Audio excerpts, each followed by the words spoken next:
ব্যাপক বিক্ষোভের দুদিনের মাথায় পদত্যাগ করলেন নেপালের প্রধানমন্ত্রী কেপি শর্মা ওলি।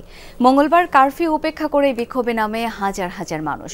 প্রধানমন্ত্রী, প্রেসিডেন্ট ও মন্ত্রীদের বাসভবনে আগুন দেয় বিক্ষুব্ধ জনতা।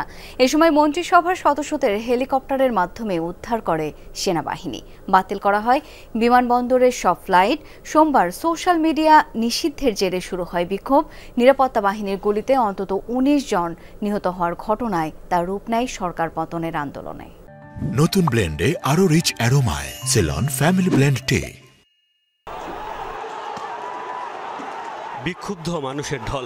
এত মানুষকে ঠেকানোর সাধ্য ছিল না নিরাপত্তা বাহিনীরও। ফলাফল, আগুনে পুড়িয়ে দেয়া হয় নেপালের প্রধানমন্ত্রীর ভক্তপুরের বাসভবন। এদিন নেপালের তরুণদের ক্ষোভের আগুনে পুড়েছে প্রেসিডেন্ট, বিভিন্ন মন্ত্রীসহ অনেক রাজনৈতিক নেতার বাড়িও।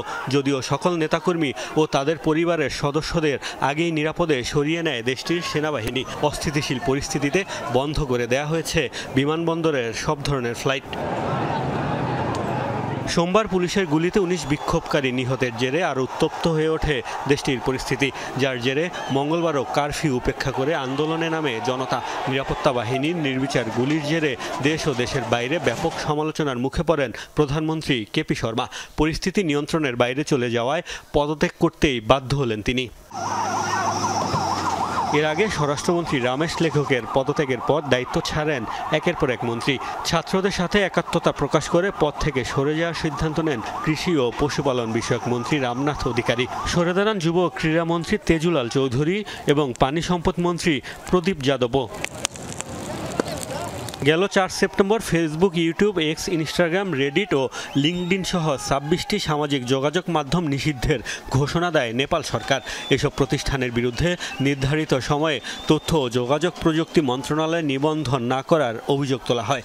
সরকারের এই সিদ্ধান্তের জেরে ক্ষতিগ্রস্ত হয় নেপালের প্রায় ১,৩৫,০০,০০০ ফেসবুক ও ৩৬ লাখ ইনস্টাগ্রাম ব্যবহারকারী, যাদের বেশিরভাগই কিশোর ও তরুণ। মোস্তফা মাহমুদ, যমুনা নিউজ।